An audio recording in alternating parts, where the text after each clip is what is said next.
What's going on? Hope all is well. We're back at it again. Another live. Have to make a post though.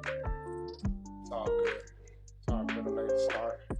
We're gonna get to it real smooth. Just me today. Cause I had to work. We're gonna get back into it. Get back live in effect. Episode 3 for today. Y'all tune in, chime in. We're gonna run through it real quick. Boys versus girls / students versus teachers as well. We're gonna do 2 videos, short and quick. Run through it real quick. Let a few people come in. Hope all is well. Let me know how y'all feeling in the chat. How y'all feeling? How y'all feeling?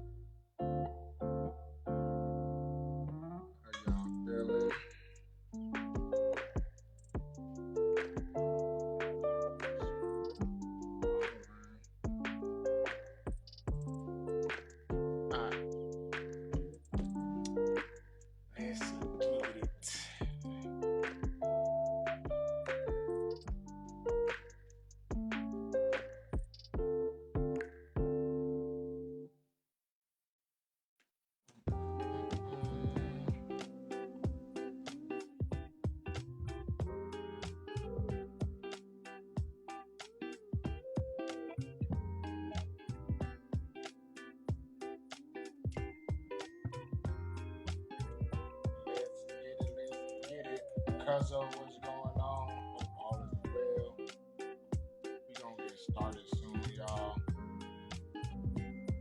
Get this boys versus girls /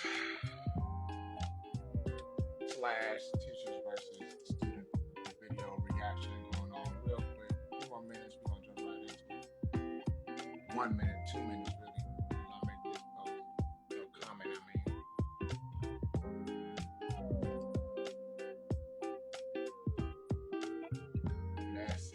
Blessings. Alright.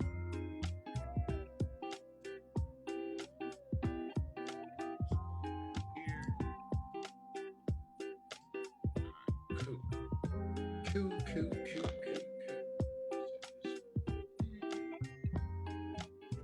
Alright. Can y'all hear me? Drop a 1 if y'all can hear the music, if y'all can hear myself.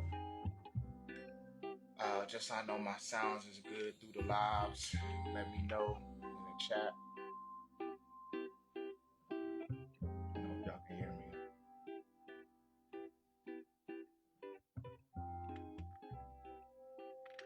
Good deal. All right. J Thomas, what's going on? All right, we're going to run through this real quick. Jordan in the building. We're going to start this up real quick. First, I'm going to go through my copyright, of course, my disclaimer. Run through a real quick. Disclaimer under Section 107 and the Copyright Act 1976. Copyright disclaimer under Section 107 of Copyright Act 1976. Allowance is made for fair use for purposes such as criticism, comment, news reporting, teaching, scholarship, and research. Fair use is permitted by copyright statute that might otherwise be infringing nonprofit, educational, and personal use tips the balance in favor of fair use. Okay, knock that out. And of course, my personal, back to back. Yeah, man, I'm trying to do it, JT. I'm trying to get to it back to back every single day. Trying to really like stick to it. So I'm actually grateful for that I did that. All right, so anywho, let me move back so y'all can see me. So my personal disclaimer, I don't personally know any one of these kids or parents within this video. I'm simply an observer. I don't love nor do I hate anyone in this video. I'm simply an observer, and I am giving my reaction, my opinion, my perspective, as well as personal things I personally went through, as far as whatever the questions that pop up. I didn't watch any of these videos before, so I do watch Jubilee, but I choose videos that I never watched before, so we're gonna get it together or respond to the questions together. So y'all respond in the chat as y'all respond in the chat as well as I'm gonna respond as well when they ask the questions. All right, so here we go. We're gonna stop my music real quick, and then we're gonna start listening to the YouTube. Drop a 1 if you can hear the YouTube. Forward if you agree with the prompt. Boys are stronger than girls. Boys are stronger than girls. Of course, as a middle schooler, these are middle school students, by the way. And me being a middle school teacher, uh, I'm always around middle school students, of course. But I want to answer this question via when I was in middle school. I did believe that boys were just organically and generally stronger than women or stronger than girls. But um, as you grow up as an adult, of course, like on average, the general physique of a man is stronger physically. Majority of the times when it comes to male versus women, but I've seen a lot of women who are one mentally stronger, a lot mentally stronger than men for sure, and along with some women are built too. Like I think it's all about like the strong aspect or the strength aspect is really perspective based. Like the strength aspect is based on what category are you talking about strength. So yeah, I don't know, but I know as a kid for sure I definitely would have said boys. But here we go. Well, physically, like, for the most part, in gender roles and stuff like that, boys are just supposed to be stronger. That's just a thing that happens. They work out at the gym, and yeah, girls certainly can work out too if they want. But again, it's more common for boys. Can I disagree or step forward? Sorry for the ad, y'all. We get a free promo, boy. I tell you, I gotta figure out a way to stop. Are you ready this. to sell your home? No. Quay I'm not. Throgmorton is the number I'm one not real ready estate at all. professional service. Get out of here. All right. Who's one to say what gender, like, depends, like, who's stronger? It doesn't matter what gender you are. It matters who you are. It doesn't matter what you were born. It matters what you want to be. You could be referring to strength in so many ways, like physically, emotionally, where the strength in your body is placed. Like it all just depends, and there's just so many factors that go into it. I play volleyball, and sometimes we play the boys teams, and we've crushed them a couple times, and it feels so good, So I don't agree with that. I think getting rid of like these preconceived notions that like boys go to gyms, girls like stay at home. Like one of my best friends is a girl, and like she's stronger than half the guys I know. My name's Colby. I'm in 8th grade, and I'm a middle school boy. I do have like guy friends, but like when I would ask them questions or like when I would try to talk about emotion, it was almost like shut down. And I feel like I just have like deeper connections with women around me than a lot of the men that I do. Hold on. Y'all, by the way, those on IG, I'm also going live on Facebook. My boy Jose said, why that little boy saying girls can't work out? I agree. Like girls definitely can work out because I definitely seen some girls in the weight room. It's about being healthy or not being healthy. Sports ain't only for men. Who was that? Like, yeah, bro, I don't know. These are all middle schoolers, bro. Like I said, I don't know these kids. I don't know where these kids, but they are kids just like mine though. Like my middle school students act just like them, talk just like them too. But right, of course, cause of course you go agree with the young ladies. I agree too though, for real. The first boy, yeah, I don't know. He's something else. But here you go. I am old enough to date. I am old enough to date was the question. Obviously more. Let me answer that real quick. As a middle schooler, I know I did date. I did date in middle school, but I don't know. I guess that wasn't a question. Like, am I old enough to date? It really wasn't a conversation. Like, I never really had a conversation. Like, are you dating in middle school? I didn't have that conversation for real. But I did date in middle school though. But yeah, I thought I was old enough. I guess I don't know. I thought it was just a thing to do. But here we go. Of like figuring yourself out comes in later years, but I feel like these relationships really shape how you feel about relationships in the future, and it's important to have them. Yeah, and I mean, I think that it begins to become different when you get into like the sexual aspects of a relationship and dating. I think that this age, you don't know enough about yourself as a person at this age to give consent correctly and to understand like this is a power. I actually for that student to be so young and like well spoken as far as like you don't know how to properly give consent like as a middle schooler, I'm actually like quite impressed. You know what I'm saying? Because for him to acknowledge like he knows he's 13, 12. If he's eighth grade, he's 12, 13. But all these kids, sixth to eighth grade, they're between 10 to 13 years old. So he acknowledged that, hey, I don't think I'm psychologically old enough yet to really understand if I'm consenting to what's right or on average, I guess. But I don't know, that's intriguing. Here we go. Powerful moment. And I think that like at age 12, it can be kind of hard to grasp that. For real, next 12. You guys can date. I'm me, you're not me, so I personally would never date, but you guys do your thing. It's like it's your jazz, not mine, so. I think there's just a lot more to life before you have to slow down.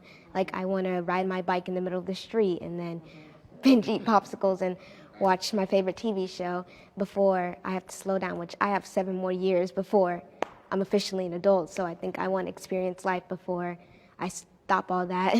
I think when we talk about dating, it's like we're going through so much physiological change. Our mental state is just so fragile and like insane at this age that like dating to me, like the risk just outweighs the reward, and like Gen Z's, all of our experiences are getting moved up by like 5 years. I think I can hold out like a few more years. Like I don't think I need to like rush anything. And then I think at this age, we're more prone to, like getting upset over a smaller thing than what we would be when we're older.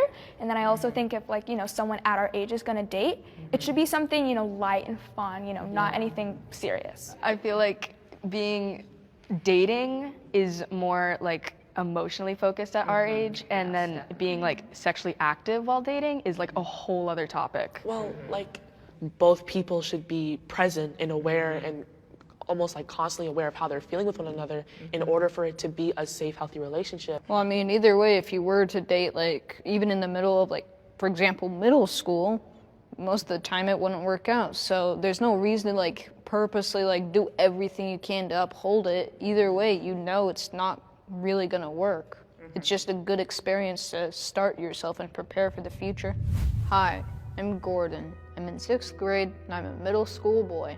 My favorite thing about middle school is probably just the fact that it's not too young to be considered like, a basic school, but it's also not too high up, so you have too many responsibilities at once, like student loans. So, yeah, it's very simple and straightforward. I understand what a woman's period is. I ain't gonna lie to you, man. Gordon looked like Jimmy Neutron. Gordon looked like Jimmy Neutron, man. All right, let me stop playing. That ain't nice. Forgive me, Gordon. All right, here we go. Oh, here go an ad. Here go an ad once again. All right. Well, it's like a hormone reaction that causes blood to come out of where. That's essentially it. It happens like maybe a few times a month. It's a hormone reaction that. My fault. I understand what a woman's period is. I understand what a woman's period is. Oh snap. Okay, yeah. Let me go back to that. I definitely at that in middle school I didn't understand it. I did not understand it, nor did I want to understand it. The fact that bloods came out, like, yeah, nah, I'm straight. I'm good. I didn't even want to know. I didn't even want to know what a period was in middle school. And I don't even think the topic of period really came up. But when I did hear about it, like, probably it might have been 6th grade, 7th grade, I was like, oh, nah. No, sir. Sal, what it do, my guy? Saladin. Yeah. I couldn't. Yeah, middle school, no, I wasn't trying to hear it. But here we go. You'll see. I don't know where Well, these kids it's like from, a by the hormone reaction that causes blood to come out of where. That's essentially it. It happens like maybe a few times a month, and yeah, it's not very comfortable. It's Cool, like bro. once you start it, they say it's supposed to be irregular for the first 2 years, and mine is like one time I didn't have it for 10 months, and then I got it and it was for 13 days. Same, but mine was for like 4 months. Oh my God. I think it's great that all of you guys know. You know, it's wild. I will say my middle school students now, Sal, what's going on, man? I hope all is well, bro. Keep doing your thing, man. For real, for real. I be following you from afar. Not from afar, I follow you. And I be seeing the few posts I do see. Keep doing your thing, bro. But yeah, so my middle school students knows way more about what I knew about health, sex ed, or I would say about females, like women, because we wasn't conversing like we wasn't talking about that. We was worried about sports, and that's it. Like playing outside, we wasn't concerned about health or anything of that nature, or whatever case may be. You feel me? Uh, yeah, like that just it's just different. But my middle school students now, they on a different type of time. Like they know as just as much as me. And if they don't, they would ask me the question. I wasn't even asking teachers questions like that. But here we go. We'll keep on moving. It is, but I have countless amount of guy friends that they just don't understand what it is. They think, oh, you bleed for like 10 seconds a day, right? And I'm like, no, that's not what happens. Yeah. And I feel like my school, especially with the pandemic, like we skipped our health unit in 5th grade because of COVID. And it's just our teachers, when we went through sex ed this year, my teacher didn't teach it really. Speaking of sex ed, there are no government regulations for what sex ed can be. And you have these people in other places where their only sex ed is like, don't have sex until marriage or else you'll get an STD and I'm glad everyone knows because it's such an important thing in a woman's life. And I think if it's not taught, then nobody's learning. yeah, right. She's so small. I don't like how my body looks. All right, that's a good question. In middle school, I was, of course, super skinny. Uh, for those who don't know, I have scoliosis, so I have a very a C curve in my spine, right? So, that part of my body I wasn't a fan of, and I was also super bow legged. So I was bow legged, and I had a scoliosis or a C curve. So that part of my body I was not a fan of, and I try my best to try to like hide it, but you really can't like hide scoliosis. So I would say that mentally, like I really wasn't a fan of my body per se in middle school, but um, the time that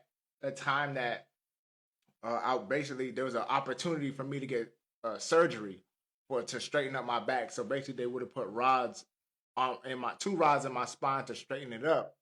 Uh, and then also same with my knees to like break my bones so it can be more not as bow legged, whatever it can be.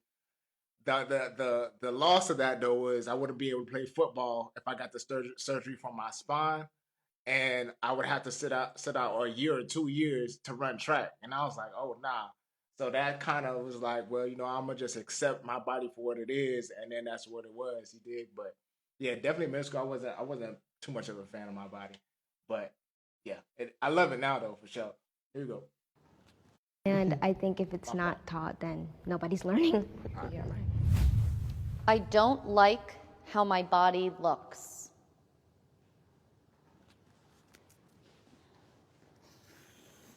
With me, it is about like my weight and how I show up in the world. It's not something I talk to like anyone except for my parents about. It's like it's always a nagging thing, always in the back of my head every time I look in a mirror, every time I talk to someone with a body that I like envy. And I can't really go to any of my male friends about it because they're just like, stop being so sensitive. You look fine. And it's like, but I don't think that. I suffered a lot last year just thinking about myself. I counted calories all the time. I still do it sometimes when my anxiety gets worse. And then, 7th grade hit and my closest friend developed an eating disorder, and we have a very similar body structure. Like I know that weight is distributed differently, but it just doesn't register well in my head. Because then I'm like, well, if you think you're fat, then what am I? This has been a big source of part of my mental health issues, I mean, I still don't know how to deal with it because I'm still trying to figure myself out. Hi, my name is Natalie. I'm in 7th grade and I'm a middle school girl.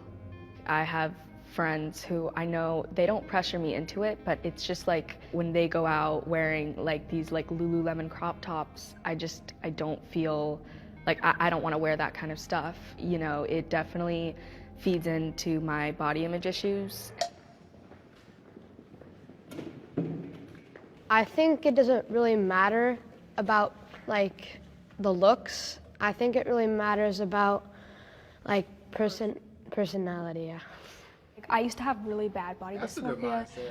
and it's really hard, especially playing volleyball, seeing everyone like those small little shorts and then being like, oh, those legs look really nice, like, oh, I really want to look like that. But then, you know, it's been hard, but I've just grown to realize that, you know, like, I'm who I am, and I look like this, and, you know, they look like that, and great, you know. I know for a lot of guys, like my age, like they're always working out and stuff. And for a while, I almost did that. Like I would like go to the gym every day and stuff like that. But then like kind of noticed I would be tired. I would have like more extreme mood swings. Like I was just like a less enjoyable person to be around. Like I think we don't talk about like how like men view themselves and like their bodies as much. Personally, myself, I've never even thought about this. I just never really thought about how I looked. I had a pretty okay metabolism, and yeah, that's pretty much what carried me, and now we're here. I think it's just like, hey, my body's Gordon here, gonna be cool. Yes. Like I can run with it, I can swim with it. It wasn't with my body as much as it was with hair, because I ain't gonna lie. The fact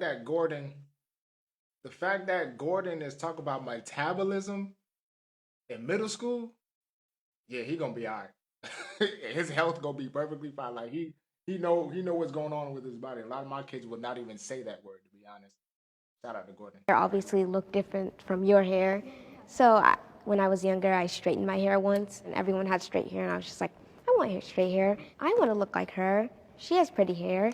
My hair is all fluffy and dry. North Hers Dakota. is nice and straight and pretty. So it was just like that feeling of like having to look like everybody else. North But Dakota kid. I think I've found the confidence now. You know, when I was in 2nd and 3rd grade, all the girls had straight hair, and I was like, oh my gosh, you know, I want that straight hair. And then all of those girls were like, Suhaila, I love your hair, you know, like your hair is gorgeous. And I was like, really?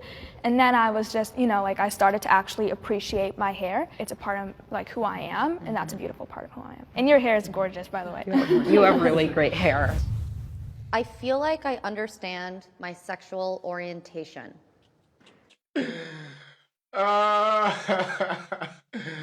Bro, they is not from Kissimmee. I know that for sure. Ain't no telling where these kids is from, man. I don't know where these kids is from. Y'all don't listen to Jordan in the chat on IG, bro. All right. The question was, I think it was, I feel like I know my sexual orientation in middle school. I know I did, but I mean, the word or the term sexual orientation, I didn't even hear. I didn't really. That wasn't a topic. I just knew I liked girls. So, Young Famous, what to do? Yeah, I just knew I liked girls in middle school. I didn't really. The term sexual orientation wasn't like a term. You feel me? So, yeah. Nah, I don't know where these kids from. At all. Well, I mean, there's not really any room to it. It's just you're straight or you're not, in which case, if you're not, it becomes complicated. But if you're straight, it's pretty obvious. Gordon is There. I'm gay and asexual. Putting labels on things helps me. So yeah, that's how I identify at this point, and I am very confident in that. And I mean, depending on where I am, I'll be more out or less out. I have to hide who I am because I'm in fear for my safety. I figured out I was asexual a little later, just because sexual attraction becomes something that people increasingly begin to have. I never had them. That's how I identify at this point in time. And I mean, sexuality is obviously like a fluctuating spectrum. Hi, I'm Owen. I'm in 8th grade, and I'm a middle school boy. Coming out in my school, it was definitely an experience. I received tremendous support from the small but strong LGBTQ+ community within my school. It made me feel amazing about who I was and that I was able to meet people who were like me. But it still was a little isolating. It made it hard to relate to some of my male peers. I've never kissed anybody. And it's like I've really never had an attraction to anybody, so how would I know if I'm gay, straight, or bi? I just don't know yet. To me, it's not that big of a factor. Like, I think everyone has a personal journey of like self-discovery. And for me, like, if I am gay, bi, or anything like that, like, I can just see like how I react to that. But I think right now, like, I'm not anything. Like, I'm just like neutral. Yeah, I feel like what you said earlier about it being like super simple, but between like whether or not you're straight or you're just anything else. For anything else, that could take a whole lot longer. Yeah, I can totally see. How do y'all have the conversation? Like I always get like a lot of my middle school students will come up to me about sexual orientation. They'll be like, "Oh, I like girls and only girls," and they're literally like 11 years old. I'm like, y'all have so much life to live.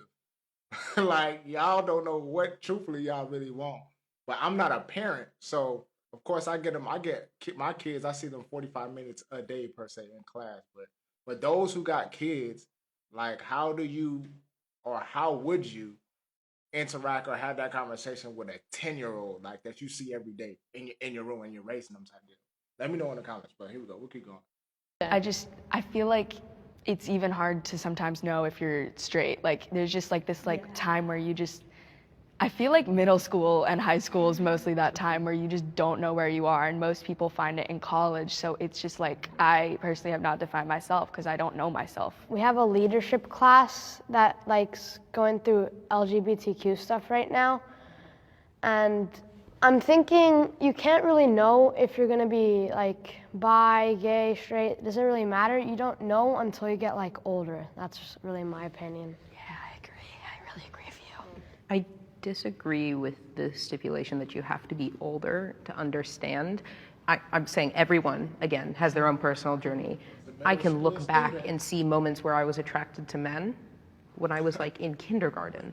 So I think that it really depends, and I think that it really becomes this thing of like how we as a society look at sexuality. I've been harassed online. Oh boy. Gracefully, I was never harassed online in middle school because there was no social media on middle school yet. MySpace was just coming out.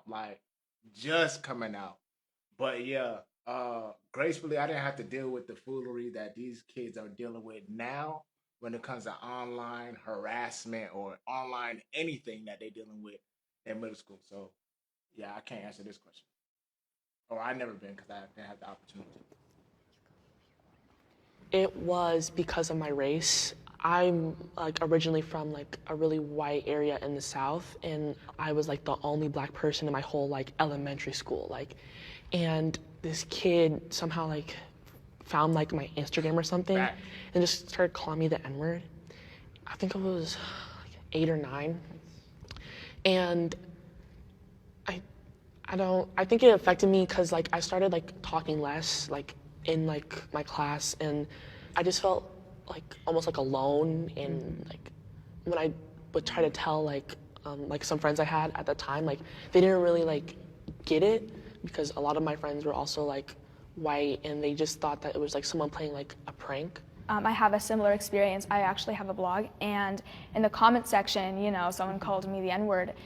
I've never been called it, and yeah, it's beyond what I've expected. So it just made me feel very little and like, I don't know, just like I couldn't do anything.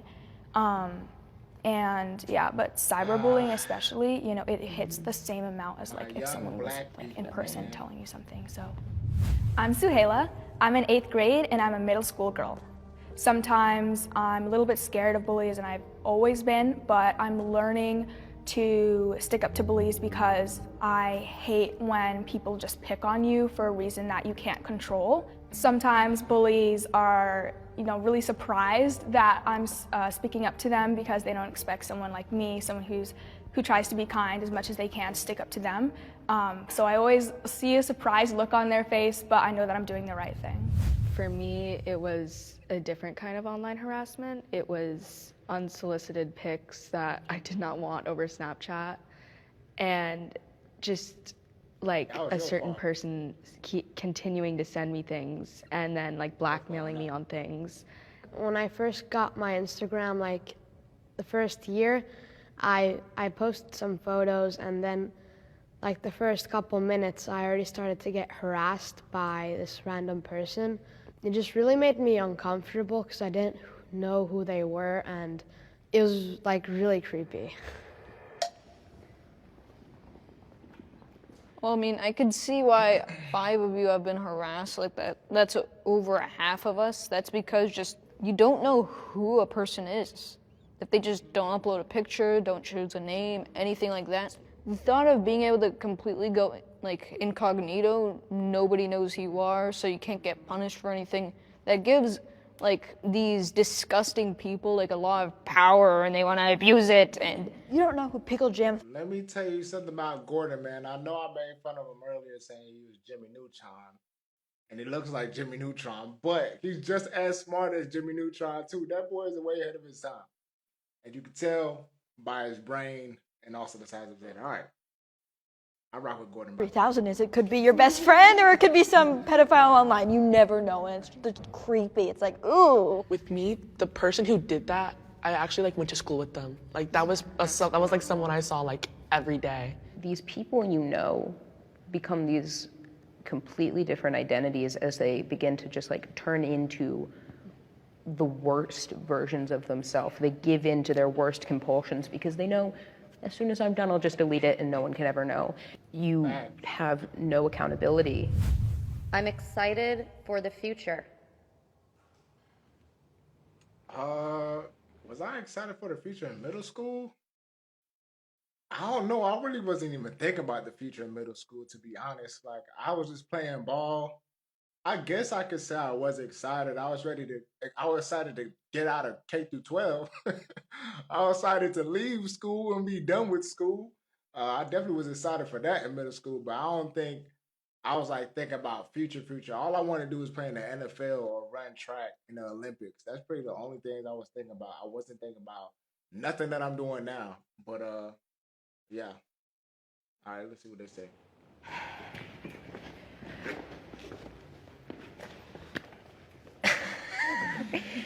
I think a lot of us hesitated there because I'm excited if the future holds change, but then there are other futures that are starting to make themselves known that I am not excited about, like the Texas abortion law, the Florida Don't Say Gay bill that forbids LGBTQ plus education up to 6th grade. That's probably going to pass. It's like, these are futures I do not want to see, but there are also futures that I am more than excited about. I feel like Gen Z specifically, we're really, ahead of the game in social change, and I think that that's going to carry us far if we use it to the best of our capability. So. Yeah, I feel like on another note, I'm excited for the experiences I'm gonna be able to like travel by myself, and there's just so much more I can do, but at the same time it terrifies me because there's so much I can do. And like I have so much responsibility. Yeah, definitely. It's terrifying. I just want to make it to college, honestly. I want to have the college experience. Like, I think that's like a lot of people I know, they're like, that's where I really found myself. I'm excited for the future to see how I grow as a person because obviously I'm much younger than everyone here. So I'm just excited to see how I grow when I get to be you guys' age. I'm also looking forward to the future because I do act, so I also want to see that grow. And I do have a podcast, so I also want to see that grow. Oh, it's so cool. Oh my God. Yeah, I gotta find her podcast. Hi, my name is Hanadi. I'm in 6th grade and I'm a middle school girl. The podcast is 9 1/2 Podcast because I made it when I was 9. And I basically talk about peer pressure on a lighter level, toxic friendships versus clean friendships, a lot of things in that matter. She's gonna be all right. Usually bras fit small-chested women like Free this. ass. Yapping. You guys. Why would a bra ass show? All right. I am neutral about the future. Hit me with it. I got it. Hit me with it. But it's like, I am happy now in my teen years, but then what are my adult years going to be like? So I'm neutral. Future, come at me. But I'm also happy here. So that's just how I feel. I don't really like to think about the future because the older you get, it's thinking like the more people you could lose, and I don't really like to think that. My name is Nino. I'm in 6th grade, and I'm a middle school boy. I'm not excited to be in middle school because I'm aging and I kind of want to stay young, but on the other hand, it's fun to go to middle school and learn about a lot of new things. What a lot of you said, it's responsibilities, losing a loved one, being all alone. All of that combined is why I don't want to think about the future specifically. And essentially, these are the golden years of our life, teenagers. It's perfectly balanced. I would disagree that it's perfection because our bodies are going through such rapid change. The way you stand in the world, you change your personality, what feels like close to every month to see what, like how you can fit in with the world, but you never seem to fit in and you always feel alone. And it's like, that is not perfection. But I mean, to what he's saying though, I'm not gonna lie, middle school is like a jungle. Like teaching at middle school for the past 3 years now, or going on 4 years really, it's really like a jungle. I see kids from a range of before hitting puberty, and then after puberty. And the range of their mindset, the range of their emotions, their feelings, and etc. It's like a whole roller coaster between 6th grade to 8th grade. So I think it is one of the hardest group of kids to teach. And I think I can think of myself too. I think I had a major change between 6th grade to like 10th grade, I would say.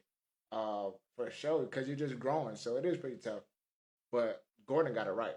Gordon, I if the future is going to be even worse, I guess I'd rather stay here.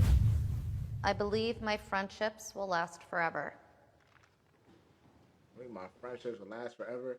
I had so much homies in middle school. Man, I don't know where they at now.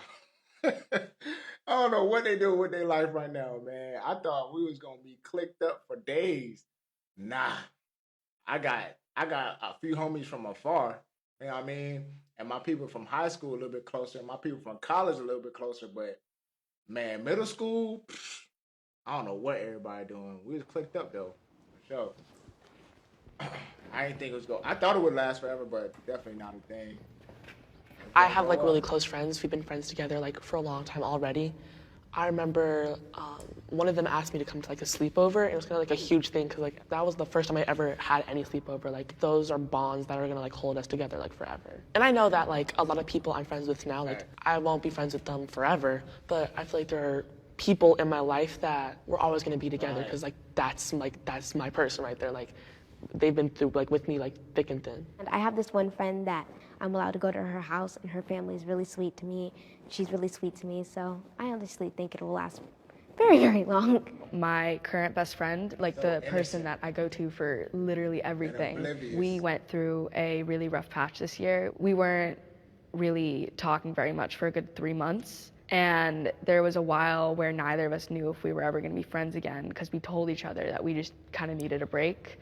And then about 2 months ago, she texted me and was like, you know, I think I have taken a good amount of space and I'm ready to be like close friends again. And I was like, you know, I feel the same way. And I feel like we now know our boundaries better, and I honestly think we're gonna last. Like, hypothetically speaking, if my friend who I've known for a really long time moved, we could still message, hi, how's new house or whatever. We'd still be friends because even though she's not like right in front of my face, she's right in front of her phone and I'm right in front of my phone. So it's like we're kind of connected. Therefore, we could always technically be friends forever.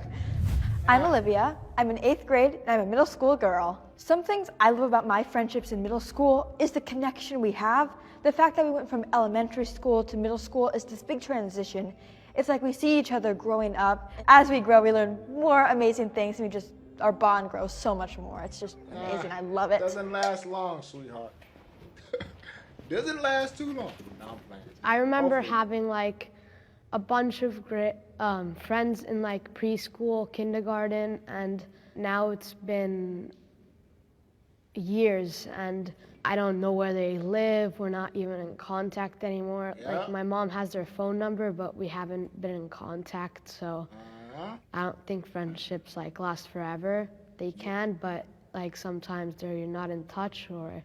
Yeah, and like anything can happen. Like those types of like annoying things, like social media, things like that, can ruin friendships in the terrible circumstances. And I hate to be the annoying one and say, oh, you can die, that's not forever, but yeah, friendships can have anything happen to them. Some of them last forever, but mine personally, I don't know, I don't think they will. I've seen friendships that seem like they are going to last forever get more and more dysfunctional as time goes on until the people separate and never talk to each other again. I've gotten stuck in this cycle of losing friends, getting bullied, having everyone like gang up on me and I'm the one person that's alone. And I'm just pessimistic about it now. I don't think friendships will last forever, and I don't think that like no matter how good your friendship is, something's gonna screw it up. And I also think it's about, you know, like taking friendships day by day. It's not about thinking about what you're gonna do in I don't know, like 10, 20 years. Like if you're still gonna be friends or maybe not. It's just about having fun with that person, not, you know, thinking about the future too much, because I feel like it's all in the moment and that's what we should be focusing on, so. Y'all, that was, you guys are awesome. All right, y'all. So that was it. We're gonna switch on to the next video as well. But shout out to Gordon. Gordon was a star of this what you want to call it, panel, aka Jimmy Neutron. He got his head on his shoulders. He knows what he wants. That man's going far. All right, so the next topic that we're gonna bring in is teachers versus students, actually. So this is similar, but it wouldn't be middle school. It would be more so high school. I appreciate everyone hanging out with the boy today. I'm actually proud of myself. This is the third day back to back doing a live, and y'all know I ain't want to really do lives like that. So, but here we go. We're gonna run this smooth. Make sure I get this right. I'm gonna cover this up. Probably can. So I have to lower myself. Yes, sir. All right. Let's go ahead and switch this video real quick.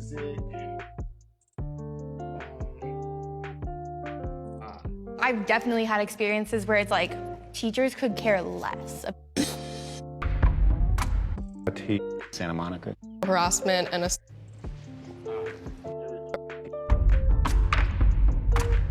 And I'm also a poet.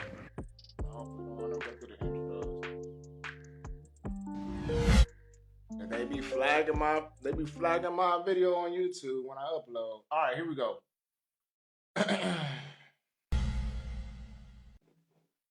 It feels like scores are more important than learning.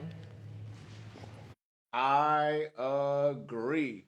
I think that in the school district, when I was in high school, even as a teacher now, in high school as a student and as a teacher right now, the scores of what happens in the classroom for the state tests and etc., all of that is more important than actually like the learning aspect or the lesson planning or whatever case it be, because the school needs to have an A grade or an A grade for the school overall, the testing scores, so they can get more grants, more money, and etc.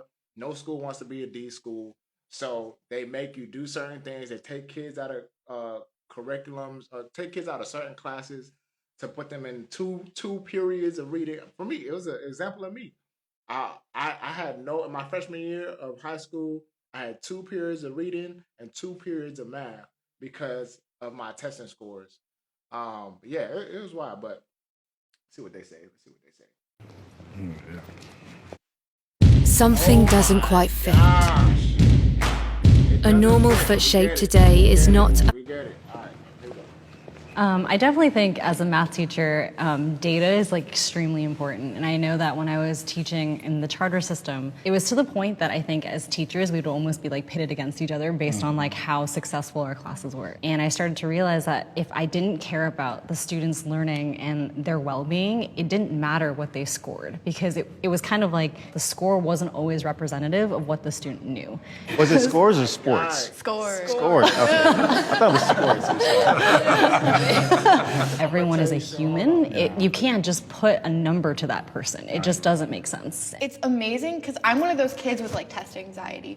I can understand the topic completely, but when it comes time to take the test, it's gone. It's so hard to be like, I'm gonna pause real quick. I gotta holler at my bro, my bro Vier.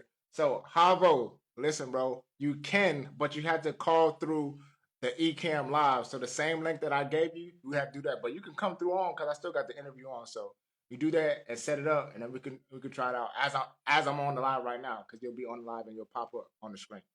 All right, hit back. If not, just hit my line though. All right, here we go. Understand this, like, what's wrong with me? Am I stupid? Like, why don't I get like I get this one time a day, but then when the other comes around, it's like, yeah.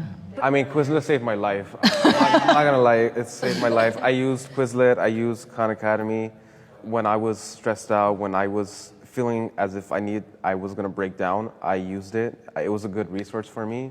This year I took the CASP. I don't know if you guys are Yeah, familiar with the that. Smarter Balance It was the test. stupidest thing I've ever taken. I'm sorry. And so not only was it like, it was like Microsoft like 2008, like yeah. and mine stopped in the middle, and I was just saying like they poured so much time and money into this test that isn't indicative of anything at the end of the day. They're doing SAT, ACT, AP every year, and it's just bombarded on them, and it's not even representative success because how many kids are spending thousands and thousands of dollars on prep for that, right? And not everyone has a privilege to afford that. I feel like we feel the same way in regards to like a lot of the the statewide tests, and the schools have to stay accredited, so they have to have these certain scores and the rankings and things like that. I also believe that they don't pay a lot of attention to the achievement gap.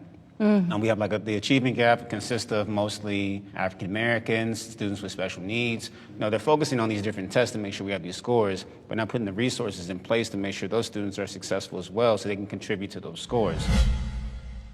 I work harder than people think. Oh yeah, listen. Some people don't know what it is to be a teacher for real, for real. Like, even though it may seem like we get okay pay, 40,000, doesn't depend on what your state you're at, but the pay would make sense if we did literally just work from 7 a.m. or 8 a.m. to 3 p.m. and clock out and not touch anything after that. It would make sense if that was the case. But since that's not the case, and since the fact that we are waking up at 5, 6 in the morning to get to school early, and then we have either morning duty or we have conferences or we're working on lesson plans and etc. After school, we're doing the same lesson plans for the next day. We're grading papers. We're doing more parent-teacher conferences. And the amount of extra things and extracurricular things we have to do, from observations, from IEP to 504 forms, different things of that nature, you're working probably 4 to 6 more extra hours than your actual contractual time to be at school. And that's why we're not paid enough. Or I don't say we're paid enough, but we work harder than we should be per se contractually, if that makes sense. Now, as for the high schoolers, I don't know what they might say. As a high schooler, I probably worked, I don't know, I was playing around in high school. I'm not gonna lie to you. I don't think I worked hard as a high school as a high schooler. I think it is hard for some high schoolers though, especially for like AP classes, stuff like that. I know I didn't, but here we go.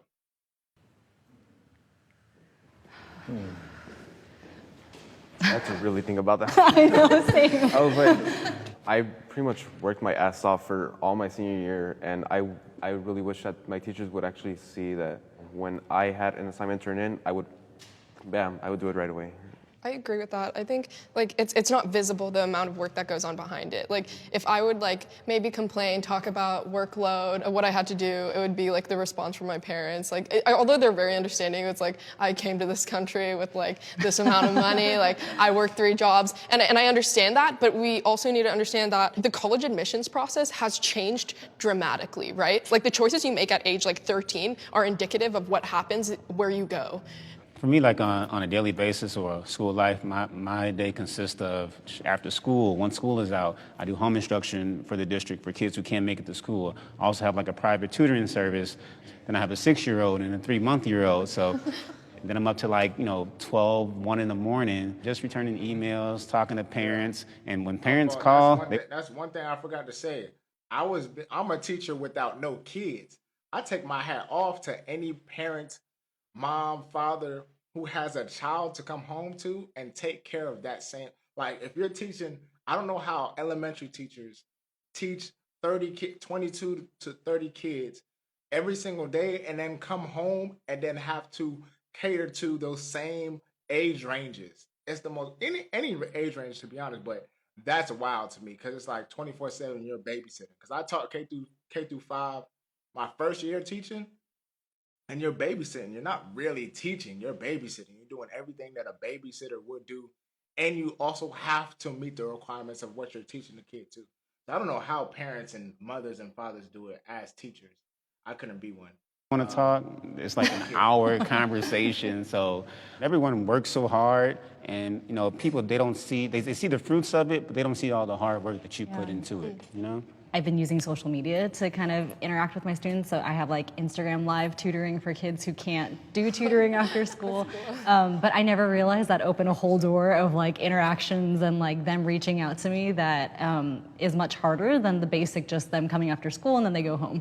I'm literally like in my PJs and tutoring them math over Instagram live. I sensed that a lot of my teachers were just there to teach, and I didn't want to be that teacher, and I think I've put a lot of pressure on myself to be different, but that's definitely increased my workload, even though my kids don't see that. Hi. Hi. I work hard too. So our department as an English teacher is notorious for how much we do. So I think people are always trying to take things off of my plate, and I swear every call I get from a parent or email, they always preface it with, I know you're busy, but do you mind? And I think I'm just very visible about how much I'm running around and whatnot, and so they really understand. This is like the first time that I'm actually not hearing all parents like that. like the teacher side. Like I couldn't like fully. Not all parents is like that, by the way. They don't hit you with the do you mind, are you busy? They be demanding like, hey, I need you to do this, X, Y, and Z. I done had my fair share of some rude parents. But yeah. Janice, this is what video is this? This is basically teachers versus students. It's on a page on YouTube called Jubilee. They have a lot of things on there. But Jubilee Middle Ground is on YouTube. All right, here we go. Understand what it'd be like to be on call 24/7. Like that's insane to even think about. It's hard when you're in school and that's all you know, that cyclical, like every day, this is what you're gonna do. It's so hard to kind of like step back to like realize that sometimes this is unhealthy. Like tutoring kids on Instagram Live seems like a super cool like thing. Like none of my teachers would do that, and I promise you that. But at the same time, it's kind of like I wonder what that's like for you being kind of on call 24/7. And invading student space. Sometimes not saying that you do that. I'm like, oh, I'm thinking about doing some cool thing on Snapchat. My son was like, no, let your students alone. Stay out of it. Yeah. Teachers should care about more than academics. I agree. As a teacher, of course, you should care more about the academics. I think that if you are going to be a teacher, you do have to understand that you are taking in a group of kids that are you are probably their only role model sometimes. You're taking in a certain amount of kids that don't have, at least for me, they don't have a father figure at home.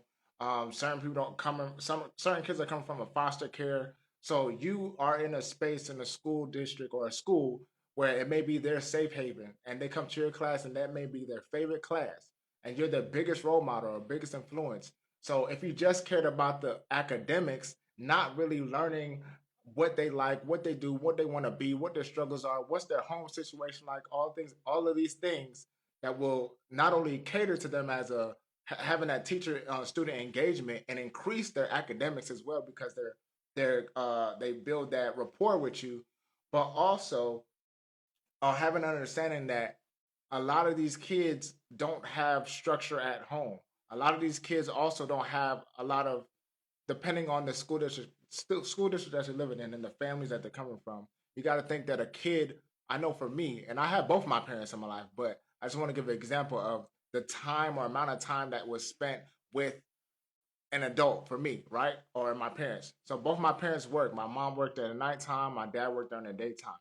I used to go to school early in the morning, catch a bus early in the morning, then go to school all day. Then I went to an after school program, Boys and Girls Club, or I was doing sports. and then I'll get home about 5 p.m., 6 p.m. Then my mom's going to work for night shift, and then my dad's coming home, and he's coming home to go to sleep. So a lot of times my teachers were the biggest influence. Those are the ones who I learned from the most, in a sense. And a lot of these kids have that same exact story.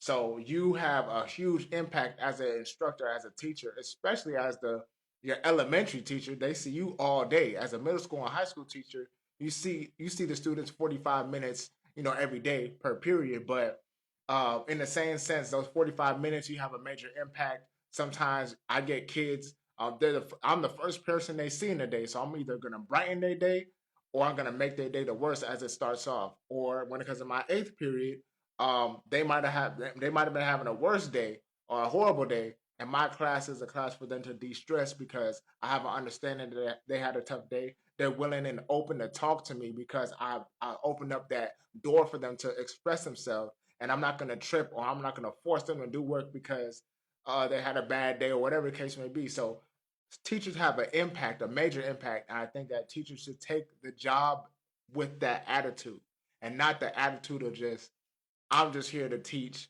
I'm just here to teach academics because school is not like that. It doesn't work that way. It's not college in a sense. College you could do that, but K through 12, you gotta treat it like a village. But that's just my perspective. All right, here we go.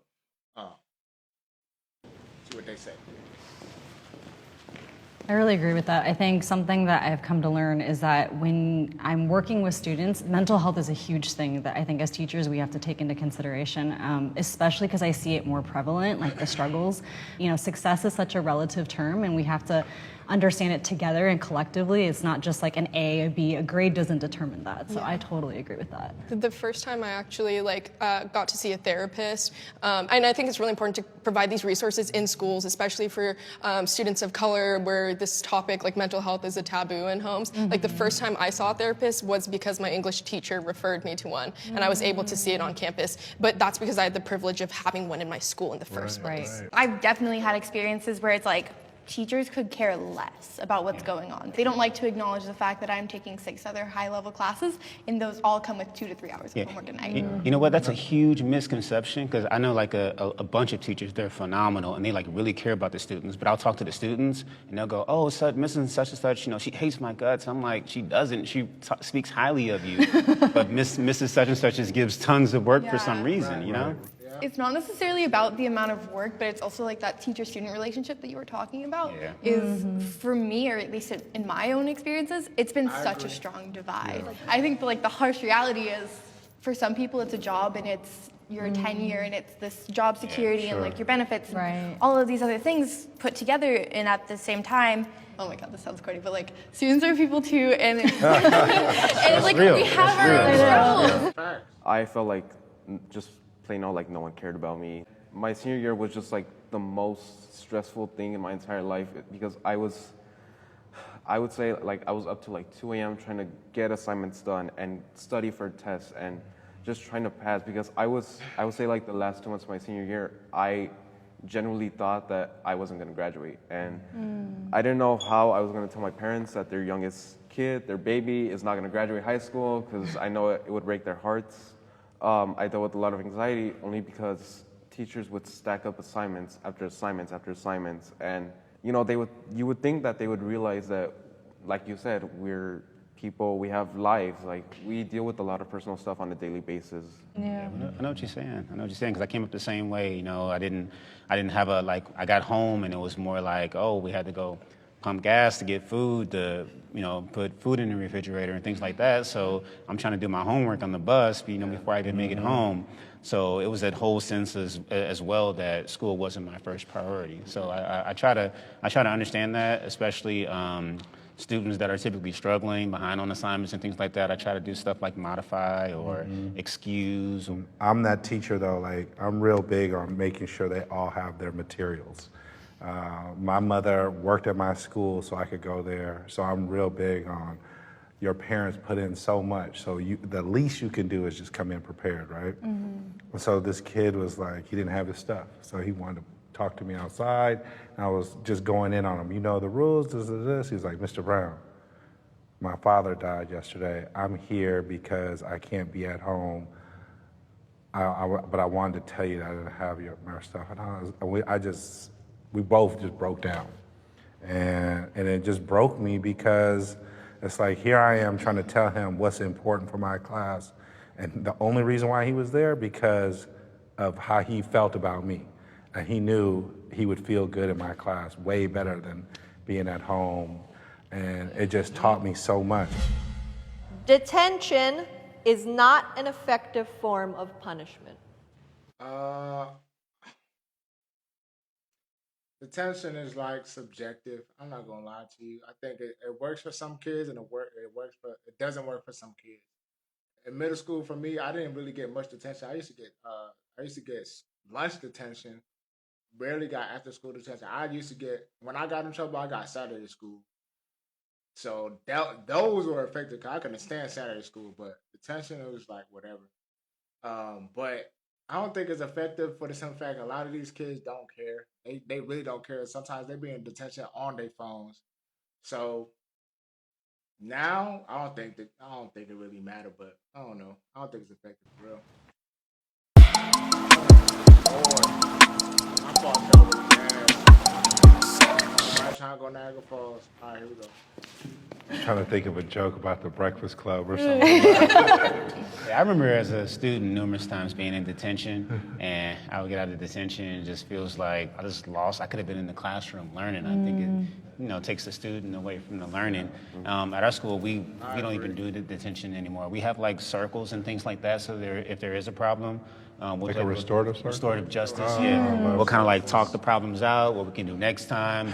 To make a long story short, I was caught cheating on tests. She straight up just called me out in front of the whole class, and I was so embarrassed, but I feel like the more efficient way she should have done it is just after class, she should have just been like, hey, I saw what you did. What you did was wrong. You're going to get points taken away from your grade. I just want to understand why you did it. She kicked me out of class like immediately. I went from honors chemistry to regular chemistry. So She kicked you out of the classes like a whole. yeah, Like right away.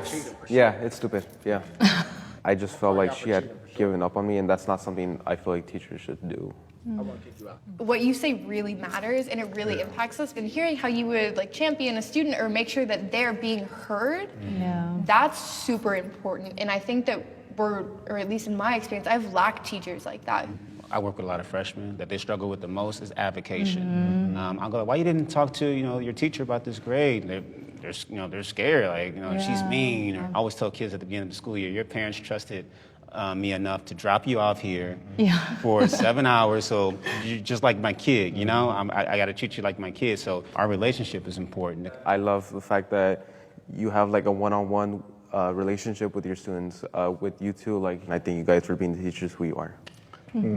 It helps me reflect on what I've done this year and my relationship with my students. And usually I only get to do that in my head, so to be able to talk to sharp students, caring students who really care about, like you said, the learning environment has really helped. Hearing your guys' perspective, moving forward, I have a little bit more insight as to how to interact with students, and I really appreciate it. And also hearing the things that you guys said, I'm really impressed with you guys. So thank you for sharing. Seriously, sure. Very well spoken. So yeah, thank you. All right, Sean.